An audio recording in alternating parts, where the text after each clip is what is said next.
The street was quiet, but something felt off. A street lamp flickered as if warning of the night to come. Shadows stretched unnaturally across cracked pavement. Inside his car, Officer James Morgan adjusted his body camera, the small red light reflecting in his tired eyes. Farther down the block, a young man, Rahul Singh, walked home from work, hoodie pulled tight, earbuds blaring music that barely masked the hum of the city. Somewhere a distant siren sang its lonely song. Morgan's radio crackled with minor disturbances, but tonight there was a tension he couldn't place. The camera, silent and impartial, caught every twitch, every glance, every heart, and in the quiet, a single noise, too faint to identify, stirred a question that would haunt the coming hours. What is happening that no one has yet seen? Rahul's day had been ordinary. Work done, messages unanswered, a quiet longing for home. He stopped at a corner store to pick up a bottle of water, the hum of fluorescent lights buzzing in the background. Every interaction seemed mundane. Nods to the cashier, casual small talk, coins exchanged. Yet the camera of the night watched silently, capturing details unnoticed by those living them. A loose tile on the floor, a flicker in the neon sign, a man leaning against a wall just beyond the aisles. These small, seemingly trivial details would become evidence, threads in a tapestry of a story that would unravel violently within minutes. Meanwhile, Officer Morgan and Sergeant Maria Gonzalez were preparing for their night shift. Bodycam secured, radios checked, patrol cars stocked and polished. Gonzalez's watchful eyes lingered on the streets they would traverse, aware that even a routine night could spiral into chaos. Tension simmered beneath uniforms and protocol. Every precaution seemed vital, yet invisible forces, unnoticed by those in control, were already at work. A minor disturbance call crackled over the radio, a reported argument near the corner store. Nothing unusual, yet words carried a subtle urgency. Officers acknowledged and began their approach, unaware that the lives they were about to intersect had been quietly preparing for collision. The city night, normally indifferent, seemed to hold its breath. Morgan's car slowed to a stop near the corner store. From the darkness, Rahul's figure emerged, casual but alert. Both parties moved through the night, aware only in part of the other. Every glance, every gesture recorded silently by the bodycam, a witness to history even before chaos struck. And then, the first words were exchanged, the air charged with unease, the night poised on the edge of catastrophe. The night thickened as Morgan approached Rahul. A simple greeting meant to ease tension seemed to hang awkwardly in the air. Rahul stiffened, his eyes flicking to the patrol car, the red and blue reflections washing over the wet pavement. Nothing about the exchange yet signaled violence, yet every micro-movement, the shift of a foot, a clenched fist, the tightening of a hoodie, hinted at the storm about to erupt. The camera, silently observing, captured each pulse of fear and caution, documenting a moment that would later be dissected endlessly. Words stumbled into misunderstanding. Rahul's hand reached instinctively for his pocket. Not a weapon, just keys. But in the low light, the gesture looked different. Morgan's voice rose, calm but authoritative, a warning in the night. Every heartbeat accelerated, the air charged with unspoken tension. The body cam captured the subtle choreography of fear. A step backward, a flick of the eyes, a hand hovering near the chest. Seconds stretched like hours. The flashpoint arrived silently. A sudden motion, a shouted word, and the world seemed to tilt. The body cam shook with Morgan's reflexive movements. Rahul stumbled back, surprise and fear etched into his features. Lights reflected off metal and glass. The quiet night shattered by the chaos of motion. Every second was recorded, every hesitation and overreaction frozen in digital memory. What would become evidence was already immortalized. Silence returned, but it was different now. Sharper, heavier. Rahul crouched, catching balance, his breath rapid. Morgan exhaled, realizing the escalation. Adjusting stance, cautious but firm. The store's fluorescent hum seemed louder in contrast to the paused heartbeat of the night. Shadows, previously inert, now lurked in every corner, witnesses to a confrontation whose origin would later be questioned endlessly. The camera remained unwavering, impartial, a recorder of truth, unfiltered. Within moments, the incident reached its climax. Morgan restrained Rahul, a physical struggle, brief but intense. The body cam captured every second, the tightening grip, the feet skidding on wet pavement, the flash of adrenaline on both faces. And then, as quickly as it began, it ended, leaving behind the stillness of aftermath, the echoes of fear, and a recording that would later become the center of a storm no one could ignore. The next morning, official statements were released, but the body cam footage remained unseen. "Under investigation," the department repeated, a phrase that offered no clarity, only frustration. The city buzzed with speculation. Conversations at coffee shops and bus stops circled the incident in hushed tones. Residents glanced at patrol cars with a new, cautious awareness. The silence of what could have been a transparent record was deafening. Questions lingered. What had the camera captured? And why were those images hidden from the public eye? At his home, Rahul's mother, Aisha Singh, waited for news. Every ring of the phone sent a pulse of hope and disappointment. She had learned the official response. Nothing could be shared. Anger and helplessness wrestled within her. She replayed the last memory of her son in her mind, aware that a silent witness, his body cam, held truths she might never see. The weight of unanswered questions pressed on her chest like the night itself. Civil rights attorney Linda Park formally requested the body cam footage. Her office, cluttered with files and law books, reflected years of battles against secrecy. When the request was denied, the frustration was both professional and personal. Every denied document, every unanswered appeal, built a wall of mistrust between the community and those sworn to protect it. The silence became not just absence, but a statement, a refusal to reveal the truth. Meanwhile, the neighborhood murmured. Protesters gathered quietly outside the precinct, holding candles and signs. Transparency now, they whispered.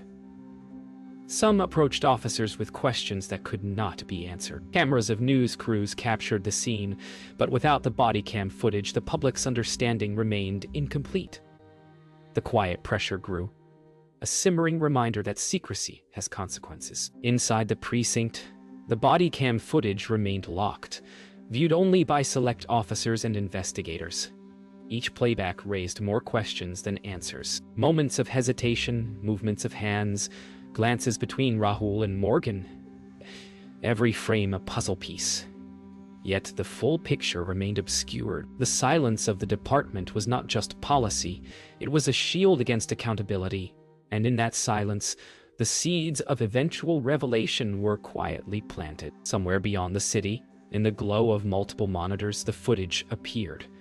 Known only as Ghost, the hacker observed every frame with quiet precision. The video, once confined to police servers, now traversed encrypted channels, hidden forums, and dark web threads.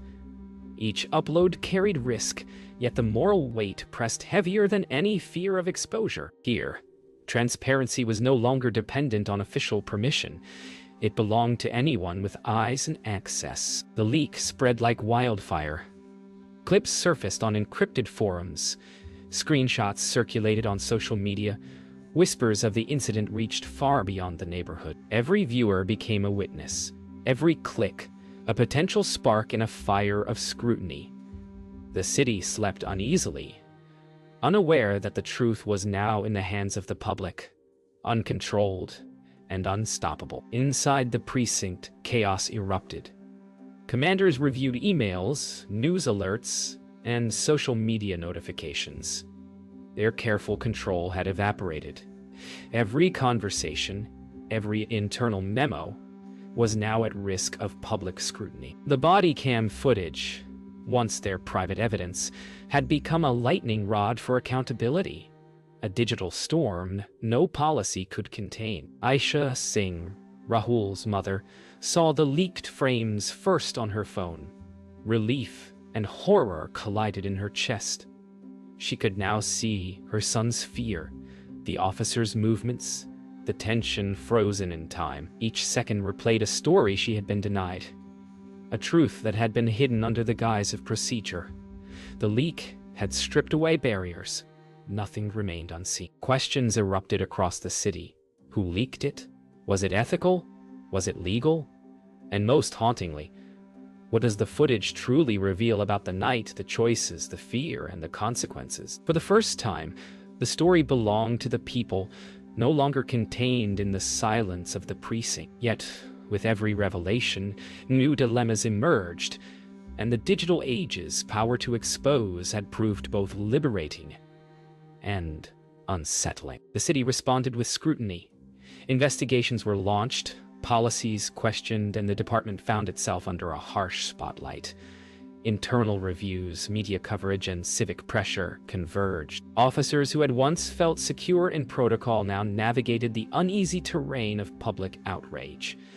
The Bodycam footage, no longer a silent witness, had become the center of a storm of accountability that would not subside. Ghost, the anonymous hacker, watched the unfolding chaos from afar. Identity hidden behind layers of encryption and firewalls. They tracked public reaction with detached curiosity. The moral and legal risks had multiplied, yet the impact of their actions, the disruption of secrecy, the exposure of truth, was undeniable. One person's courage, concealed in darkness, had shifted the balance of power. Attorney Linda Park filed public records requests and legal motions on behalf of Rahul's family. Her office became a hub of strategy and determination. Every motion, every argument tested the boundaries of law and policy, highlighting the tension between authority and transparency. In the shadow of leaked footage, legal advocacy became a lifeline for truth. Internally, Morgan and Gonzalez faced scrutiny.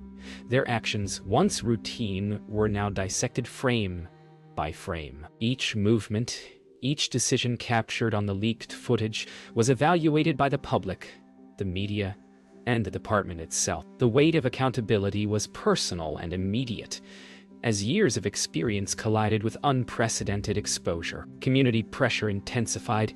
Meetings, town halls, and public hearings filled calendars, voices demanding transparency, answers, and reform. The incident had transcended a single night.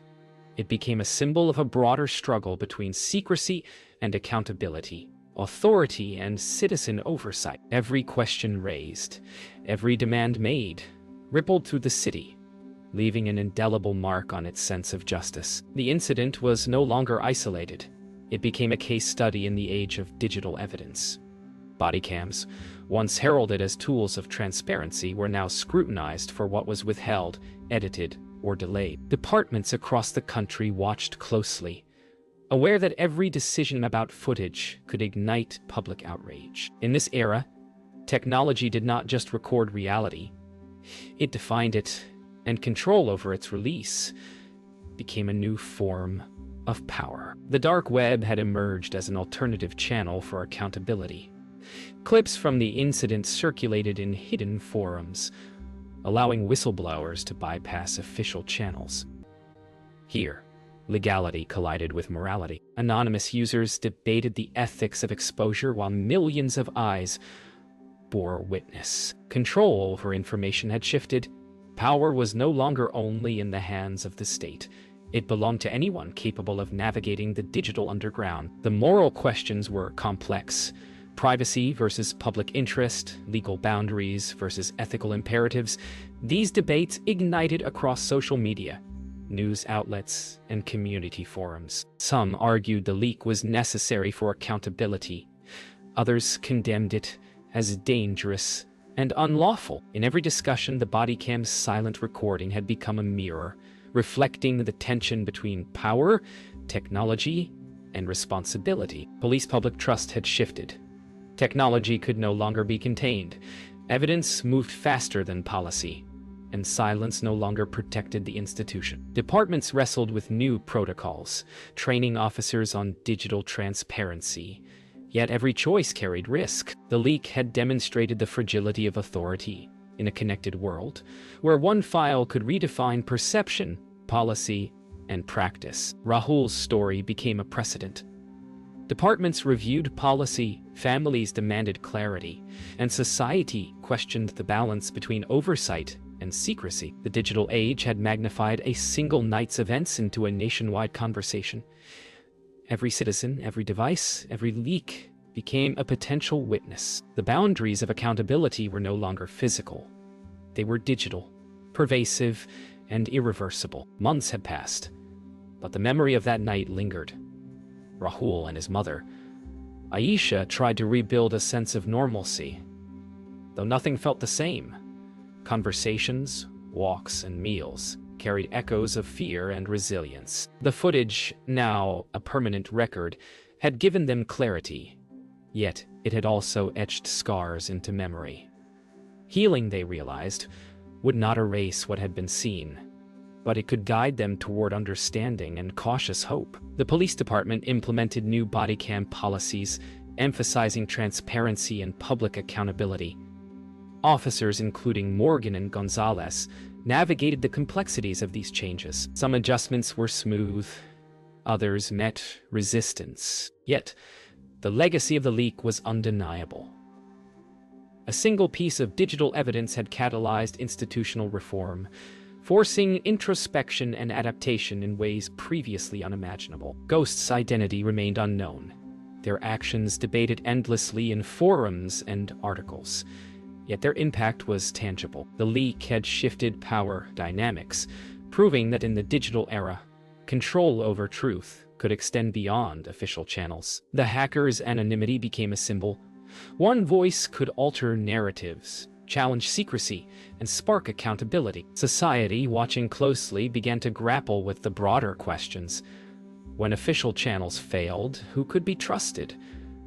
What is the balance between privacy, legality, and moral obligation? The city, the families, and the institutions were forever changed. Each debate, each reflection, underscored the fragile, often uneasy relationship between power, accountability, and technology in the modern world. The night that began with uncertainty and fear had evolved into a narrative of scrutiny, exposure, and reflection. The footage, once locked away, had rewritten stories, forced change, and challenged the notion of controlled truth. Yet, lingering questions remained. Who truly decides what the public should see? And in a world where one file can change everything, how do we balance secrecy, transparency, and justice? The camera may rest now, but its consequences ripple endlessly.